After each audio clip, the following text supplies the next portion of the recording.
السلام علیکم ورحمۃ اللہ وبرکاتہ۔ امید ہے آپ تمام دوست احباب بخیر و عافیت سے ہوں گے۔ پیارے دوستو، پچھلی کلاس میں ہم نے پڑھا تھا اخفا کس کو کہتے ہیں اور قرآن پاک میں اخفا کہاں پر کیا جا سکتا ہے، قرآن پاک میں اخفا کس طرح کیا جاتا ہے اور کہاں پر کیا جاتا ہے۔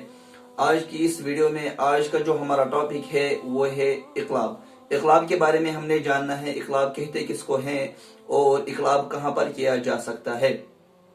سب سے پہلے ہم نے جاننا ہے اقلاب کہتے کس کو ہیں۔ اقلاب کہتے ہیں تبدیلی کو، اقلاب کہتے ہیں چینجنگ کو، ایک چیز کو کسی چیز کو چینج کرنا، تبدیل کرنا دوسری چیز میں، اسی کو اقلاب کہتے ہیں۔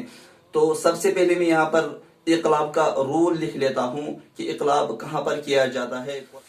تو میں نے یہاں پر اقلاب کا رول لکھ لیا ہے، وہ ہے تنوین اور نون ساکن کے بعد اگر حرف با آئے تو تنوین اور نون ساکن کی آواز کو میم سے بدل کر غنہ کے ساتھ پڑھا جائے گا، اسی کو اقلاب کہتے ہیں۔ یہاں پر اقلاب ہمارا چینج کس کو کرنا ہے، تنوین اور نون ساکن کی آواز کو چینج کرنا ہے۔ چینج کس میں کرنا ہے، وہ میم سے بدل کر پڑھنا ہے۔ تنوین کی آواز نہیں پڑھنی ہے، نون ساکن کی آواز نہیں پڑھنی ہے، وہاں پر میم کی آواز پڑھنی ہے۔ تنوین اور نون ساکن کے بدلے میں میم کو پڑھنا ہے۔ میں یہاں پر آپ کو مثالیں دیتا ہوں تاکہ آپ کو سمجھنے میں آسانی ہو جائیں گی۔ اس سے پہلے آپ یہ رول نوٹ کر لیجئے گا۔ تو آپ نے رول لکھ لیا ہوگا۔ اسی طرح اللہ تعالیٰ قرآن مقدس میں سورہ نساء آیت نمبر 153 میں فرماتے ہیں ثم اتخذوا العجل من بعد۔ آپ یہاں پر سکرین پہ یہ آیت شریفہ دیکھ سکتے ہیں۔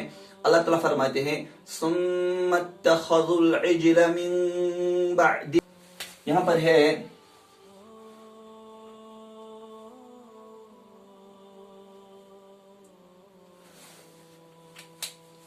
سورہ نساء آیت نمبر 153 میں اللہ تعالیٰ فرماتے ہیں ثم اتخذوا العجل من بعد۔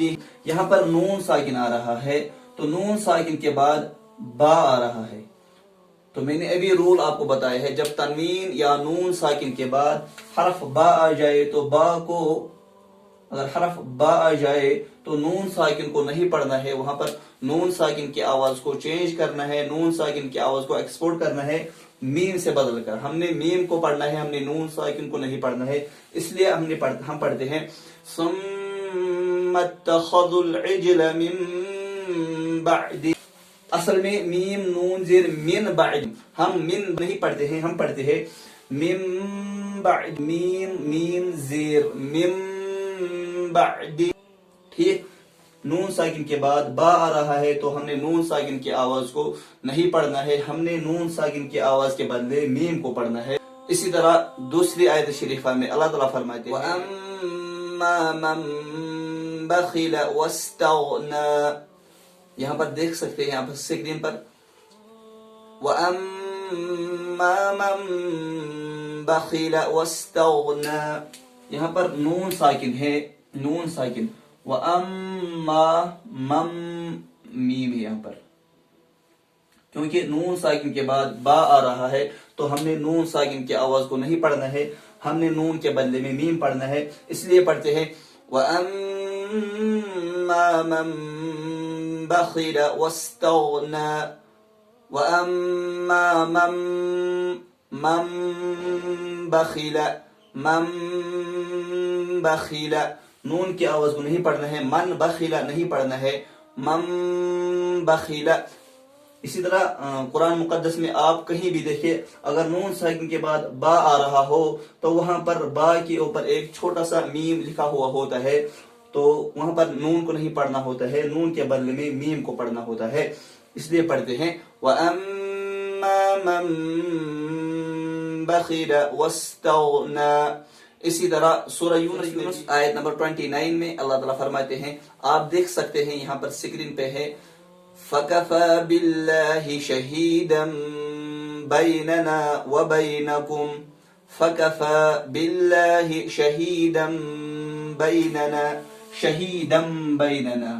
یہاں پر تنوین ہے تو تنوین کے بعد با آ رہا ہے، شہیدم بیننا، یہ والا با تو ہم نے تنوین کو نہیں پڑھنا ہے، ہم نے میم کو پڑھنا ہے، اس لیے پڑھتے ہیں شہیدم بیننا فکفا باللہ شہیدم بیننا وبینکم، یا اسی طرح سورہ بقرہ میں بھی آیت نمبر 18 میں ہے صم بکم عمی فہم لا یرجعون. آپ اس تصویر میں دیکھ سکتے ہیں صم بکم، یہاں پر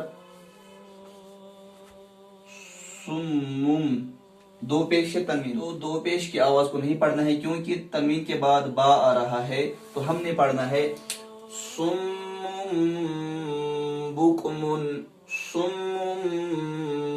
بکم عمی فہم لا یرجعون. اب آپ نے خالی 3 باتیں یاد رکھنی ہیں اقلاب کے بارے میں، وہ ہے نمبر فرسٹ وہ ہے اگر تنوین یا نون ساکن کے بعد با آئے، نمبر 3 میم کو پڑھنا ہے.